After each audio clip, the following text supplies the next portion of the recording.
Hi friends, ఈ వీడియోలో mango పుడింగ్ని gelatin కానీ చైనా గ్రాస్ కానీ యూజ్ చేయకుండా ఈజీగా ఇంట్లో ఉన్న ఇంగ్రీడియంట్స్తో ఎలా ప్రిపేర్ చేయాలో చూద్దాం. ఈ రెసిపీ ప్రిపేర్ చేసుకోవడానికి బాగా పండిన 2 మామిడి పళ్ళని ఇలా చిన్న ముక్కలుగా కట్ చేసుకుని తీసుకోవాలి. ఈ మ్యాంగో పీసెస్ని బ్లెండర్లోకి వేసుకోవాలి. నెక్స్ట్ 100 గ్రామ్స్ షుగర్ వేసుకున్నాను. మ్యాంగోస్ స్వీట్గా ఉంటాయి కాబట్టి మన స్వీట్నెస్కి సరిపడా షుగర్ తీసుకోవాలి. ఇప్పుడు చిటికెడు సాల్ట్ వేసుకుని ఈ ఇంగ్రీడియంట్స్ని బాగా బ్లెండ్ చేసుకోవాలి. 2 మినిట్స్ పాటు ఈ ఇంగ్రీడియంట్స్ అన్నిటిని బ్లెండ్ చేసుకుంటే మ్యాంగో ప్యూరీ ఈ విధంగా ప్రిపేర్ అవుతుంది. ఇప్పుడు ఒక చిన్న టీ గ్లాస్తో పాలను తీసుకుని బ్లెండర్లోకి వేసుకోవాలి.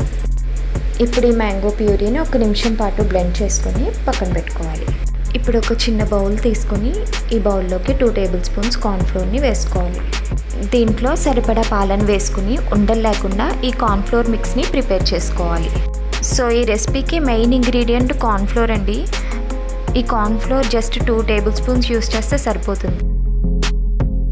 ఈ విధంగా కార్న్ఫ్లోర్ మిక్స్ని ఎటువంటి లంప్స్ లేకుండా కలుపుకుని పక్కన పెట్టుకోవాలి. ఇప్పుడు స్టవ్ మీద ప్యాన్ పెట్టుకుని బ్లెండ్ చేసి పెట్టుకున్న మ్యాంగో ప్యూరీని వేసుకోవాలి. మీడియం ఫ్లేమ్లో ఈ విధంగా కలుపుకుంటూ ఈ మ్యాంగో ప్యూరీని కుక్ చేసుకోవాలి.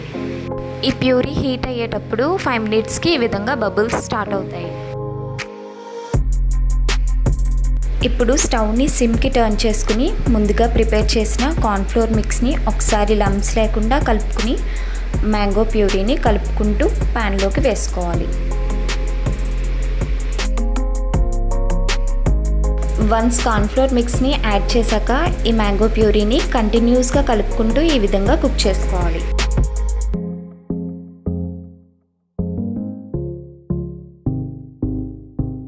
టెన్ మినిట్స్కి మ్యాంగో పుడింగ్ ఇలా థిక్ కన్సిస్టెన్సీలో ప్రిపేర్ అవుతుంది.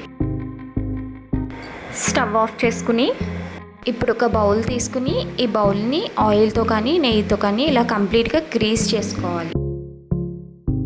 ఇప్పుడు ప్రిపేర్ చేసి పెట్టుకున్న మ్యాంగో మిశ్రమాన్ని ఈ బౌల్లోకి వేసుకోవాలి. వేడిగా ఉన్నప్పుడే ఈ మ్యాంగో పుడింగ్ని ఇలా గ్రీస్ చేసి పెట్టుకున్న బౌల్లోకి వేసుకోవాలి. దీన్ని ఒక 2 అవర్స్ పాటు ఫ్రిడ్జ్లో స్టోర్ చేసుకోవాలి. 2 అవర్స్ తర్వాత నైఫ్తో ఎడ్జెస్ని ఈ విధంగా కట్ చేసుకుని ప్లేట్లోకి సర్వ్ చేసుకోవాలి. చాలా సింపుల్ అండ్ ఈజీగా ఇంట్లో ఉన్న ఇంగ్రీడియంట్స్ యూస్ చేసి ఈ డిజర్ట్ని 20 మినిట్స్లో ఈజీగా ప్రిపేర్ చేసుకోవచ్చు.